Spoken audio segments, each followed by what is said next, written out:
शं वरुणः शन्नो भवत्वर्यमा शन्न इन्द्रो बृहस्पतिः शन्नो विष्णुरुक्रमः ॐ शान्ति शान्ति शान्तिः।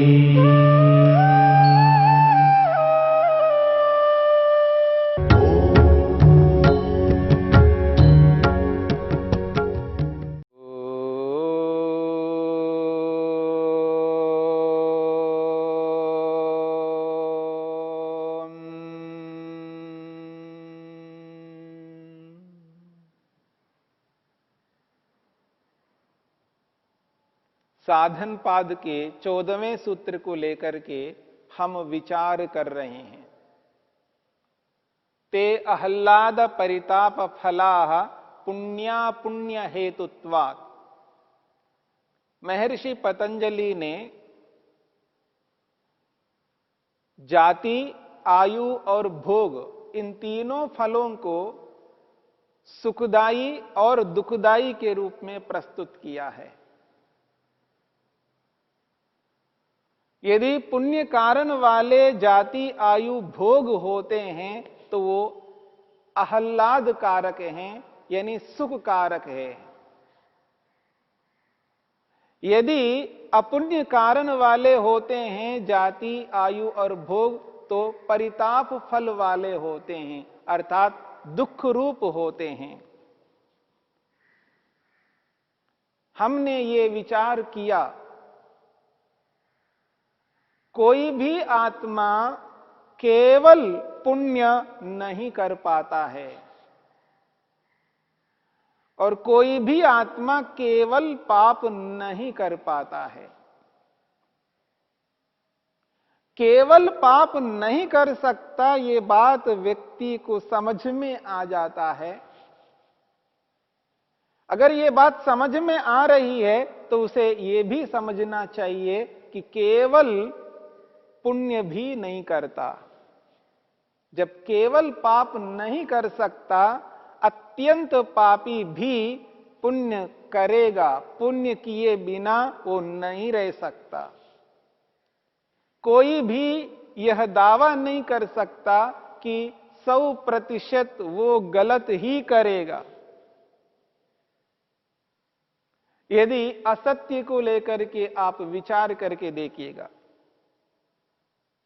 कि वो कभी सत्य नहीं बोलता, कभी सत्य आचरण नहीं करता, सदा वो असत्य आचरण करता है। एक भी आप उदाहरण नहीं दे सकते, ना इतिहास में ना वर्तमान में, तो भविष्य में भी ऐसा नहीं हो पाएगा। इस पर आप विचार करके देखिएगा। कोई भी व्यक्ति केवल असत्य बोले, ये कभी संभव नहीं है। आखिर उसे भूख तो लगेगी, प्यास तो लगेगी, उसको निद्रा तो लेना है। यदि उसे पूछा जाए भूख लग रही है तो उसको तो सत्य बोलना ही होगा। प्यास लग रही है तो उसे सत्य बोलना ही होगा। नींद आ रही है तो सत्य बोलना ही होगा। कहीं ना कहीं तो उसे सत्य बोलना ही होगा। ऐसा कभी नहीं हो सकता कि वो सत्य बोले ही नहीं, किसी भी स्थिति में असत्य ही बोले। ऐसा एक भी उदाहरण संसार में नहीं मिल सकता, चाहे कितना ही प्रयास कर ले। यदि ऐसा है तो उसके विपरीत जन्म लिया है और केवल पुण्य करे, ये नहीं हो सकता। वो पुण्य के साथ साथ कुछ पाप भी करता रहता है, उतना ज्ञान विज्ञान नहीं है। हां, वो बड़ा होकर के, पढ़ लिख करके, विवेक को प्राप्त करके, योग को अपने जीवन में धारण करके, धीरे धीरे पापों को कम करता करता पुण्यों को बढ़ाता बढ़ाता एक स्थिति में जाकर के केवल पुण्य कर सकता है, यदि उसने जीवन में योग को धारण किया है। और उससे पहले वो भी पाप कर चुका होता है। कितने ही बड़े व्यक्ति को आप लीजिएगा, वो कितने ही बड़े ऋषि होंगे, महर्षि होंगे, वो ऋषि महर्षि बनने से पहले उन्होंने पाप किया है। यह अलग बात है, ऋषित्व को प्राप्त करके अब वो पाप नहीं कर सकते, पर उस ऋषित्व से पहले उन्होंने पाप किया है। वेद की दृष्टि से, ईश्वर की दृष्टि से, मुक्ति की दृष्टि से, समाधि की दृष्टि से इस बात को सूक्ष्मता से समझने की चेष्टा करनी है। तो ये जो सुख फल वाले होते हैं, जाति, आयु और भोग, उसके पीछे कारण बताया है पुण्य हेतु का। यदि वो पुण्य कारण वाले होते हैं तो वो जाति, आयु, भोग ये तीनों फल सुख रूप होते हैं। तो वहां जो पुण्य कारण बताया है वो बहुलता के कारण से बताया है। वहां केवल पुण्य है ये इसका अभिप्राय नहीं है, क्योंकि केवल पुण्य हो नहीं सकते, इसलिए वहां पर पुण्य अधिक होंगे, अत्यधिक मात्रा में पुण्य है। और जहां जिसकी मात्रा अधिक होती है वो उसी के नाम से कहा जाता है। आप लोक में भी उदाहरण समझ सकते हैं। जैसे गांव होते हैं, ग्रामीण क्षेत्रों में आप जाएं, कोई ऐसा भी गांव होता है, ये ब्राह्मणों का गांव है, ये क्षत्रियों का गांव है, ये पूरा गांव ब्राह्मणों का ही है, ये क्षत्रियों का गांव, सब क्षत्रिय यहां पर। वहां अधिकता के कारण से, बहुलता के कारण से ऐसा कथन किया जाता है। इसका ये अभिप्राय नहीं है वहां 100% केवल ब्राह्मण हो और वहां एक भी क्षत्रिय ना हो, एक भी वैश्य ना हो, एक भी सेवा करने वाला ना हो, ऐसा कोई गांव आपको नहीं मिलेगा।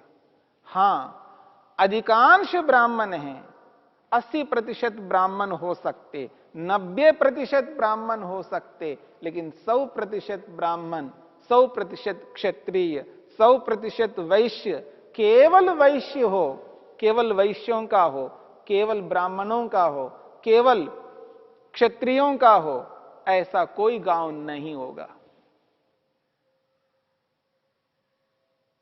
ये बहुलता के कारण से, अधिकता के कारण से ऐसा कथन किया जाता है। ठीक इसी प्रकार से यहां पर भी पुण्य हेतु का, पुण्य कारण वाले यदि हैं जाति, आयु और भोग, तो वो सुख रूप होंगे, सुख फल वाले होंगे, क्योंकि वहां पुण्य कारण जो बताया है वो अधिकता के कारण से बताया है। ठीक इसी प्रकार से अपुण्य हेतु का, अपुण्य हेतु का दुख फलाह। अगर वो अपुण्य हेतु वाले हैं, यानी पाप कारण वाले हैं, जाति, आयु और भोग, उस स्थिति में वो दुख फल वाले होते हैं। और यहां पर भी वही बात समझना है, यहां अपुण्य कारण जो बताया है ये केवल अपुण्य नहीं होता, वहां अपुण्य सर्वाधिक होता है, पाप बहुलता के कारण से बताया है।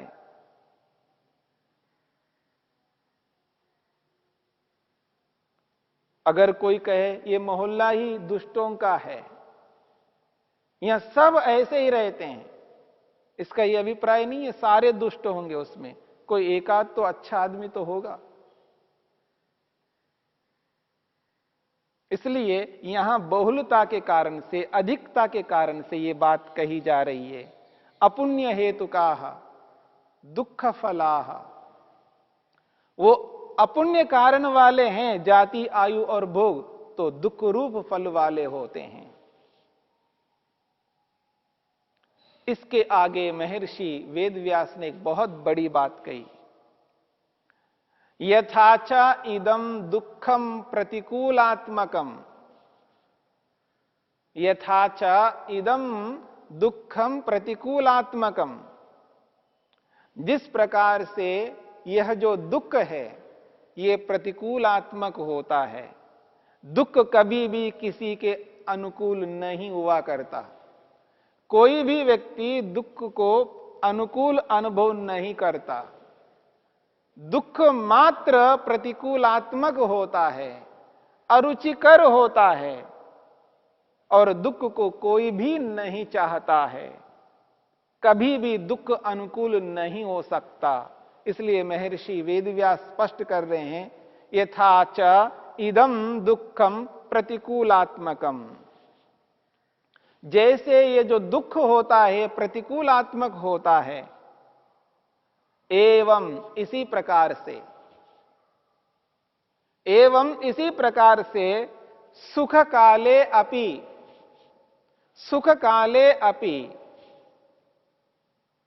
सुख के काल में भी जो सुख प्राप्त हो रहा है, उस सुख के काल में भी दुखम अस्ति एव प्रतिकूलात्मकम योगिनः। बहुत विशेष बात कही जा रही है। जो योगी व्यक्ति होता है, जो वास्तव में जिसने समाधि लगाई है, जिसको विवेक वैराग्य उत्पन्न हो गया है,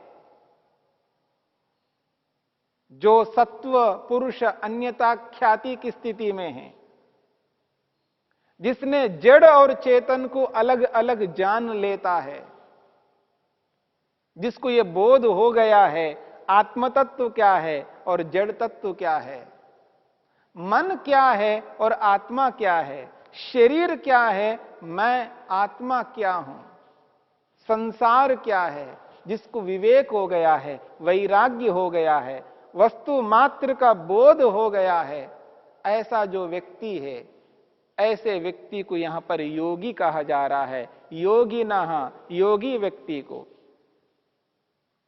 प्रतिकूलात्मकम, ये जो सुख है, संसार का जो भी सुख है, रूप रस गंध स्पर्श शब्द से मिलने वाला जो भी सुख है, प्रतिकूलात्मकम, योगी को सांसारिक सुख प्रतिकूलात्मक होता है। जैसे किसी भी व्यक्ति के लिए दुख प्रतिकूलात्मक होता है, परंतु यहां योगी के लिए सुख भी प्रतिकूलात्मक है। सुख भी प्रतिकूलात्मक है, क्योंकि वो कहते हैं सुख काले अपि दुखम अस्ति एव। जो सुख भोगा जा रहा है, जो सुख प्राप्त किया जा रहा है, उस सुख के काल में भी उसको दुख मिल रहा होता है। उस दुख को पहचानने वाला केवल योगी होता है। इसी बात को हमें समझना है। जो सुख भोगा जा रहा है, जो सुख को प्राप्त किया जा रहा है, जो व्यक्ति सुखी हो रहा है, उस सुख के काल में भी योगी को दुख मिल रहा होता है, और उस दुख को सूक्ष्मता से योगी पकड़ता है, साधारण व्यक्ति नहीं पकड़ पा रहा होता है। इसलिए कह रहे हैं यथा च इदम दुखम प्रतिकूलात्मकम। जैसे संसार में किसी को दुख मिल रहा हो और वो दुख प्रतिकूलात्मक होता है, अनुकूल कभी नहीं होता, एवं इसी प्रकार से सुख काले अपि, सुख के काल में भी योगिनः, योगी को प्रतिकूलात्मकम, ये सुख भी प्रतिकूल स्वरूप होता है। क्यों? दुखम अस्ति एव, क्योंकि उसको दुख मिल रहा होता है, सुख के साथ में दुख देख रहा होता है। इस बात को समझना है। जो व्यक्ति पांचों विषयों में से किसी भी विषय का सुख ले रहा होता है, उस सुख को लेता हुआ उसको दुख भी प्राप्त होता है, उस दुख को वो अनुभव नहीं कर पाता। जो प्रिय से प्रिय मानना, जिसको सर्वप्रिय मानता हुआ उसको जो ग्रहण कर रहा होता है, उसको वैसा सुख नहीं मिलता जैसा सुख मान करके उसको वो ग्रहण कर रहा होता है। परिणाम में उसको अतृप्ति मिलती है, वो तृप्त नहीं हो पाता है। किसी भी रूप से, किसी भी रस से, किसी भी गंध से, किसी भी स्पर्श से, किसी भी शब्द से व्यक्ति तृप्त कभी नहीं हो सकता। रूप का ग्रहण करता हुआ हां, प्रारंभ में सुख उसको मिल रहा होता है, प्रारंभ में उसको लगता है कि मैं तृप्त हो रहा हूं, लेकिन जब लगातार उस रूप को देखने लगता है तो उसको परिणाम में दुख मिलता है, वो उससे ऊबता है। उसी रूप को बार बार देखने लग जाए या उसी रूप को लगातार देखे, उसी गंध को लगातार सूंघे, उसी रस को लगातार चखता रहे, उसी शब्द को लगातार सुनता रहे, उसी स्पर्श को लगातार स्पर्श करता रहे, उसको परिणाम में दुख ही मिलेगा। ऐसा कोई रूप नहीं है, ऐसा कोई गंध नहीं है, ऐसा कोई शब्द नहीं है, ऐसा कोई स्पर्श नहीं है, ऐसा कोई रस नहीं है जो परिणाम में उसको दुख नहीं देता हो। और उस दुख को अनुभव करने वाला केवल योगी होता है, योगाभ्यासी होता है। इसलिए महर्षि वेदव्यास कहना चाहते हैं, सुख काले अपि, उस सुख के काल में भी, सुख भोगता हुआ भी व्यक्ति परिणाम में उसको दुख मिल रहा होता है। इसलिए योगिनः प्रतिकूलात्मकम, योगी के लिए वो सुख भी प्रतिकूल स्वरूप होता है। यह विशेष बात है।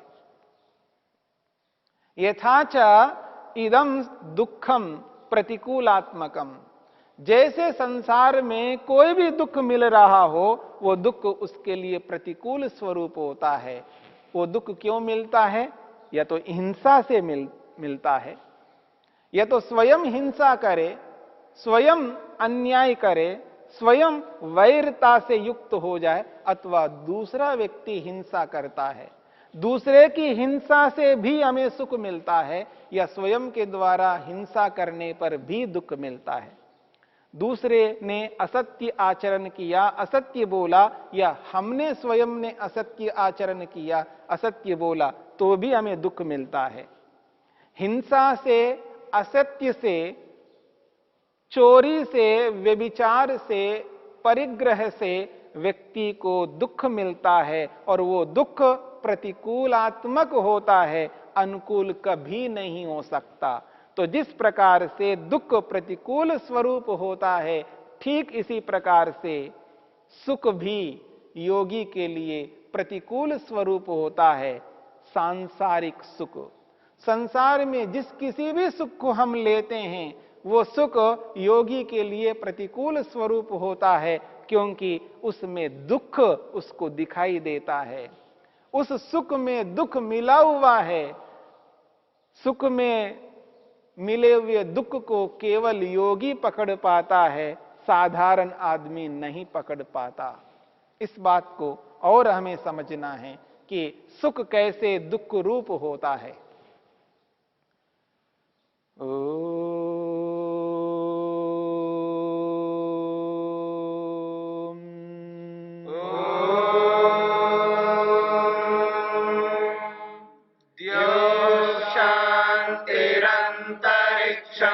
शांति पृथ्वी शांतिरापः शांतिरोषधयः शांतिः वनस्पतयः शांतिर्विश्वे देवा शांतिर्ब्रह्म शांति सर्वं शांति शांतिरेव शांति शांति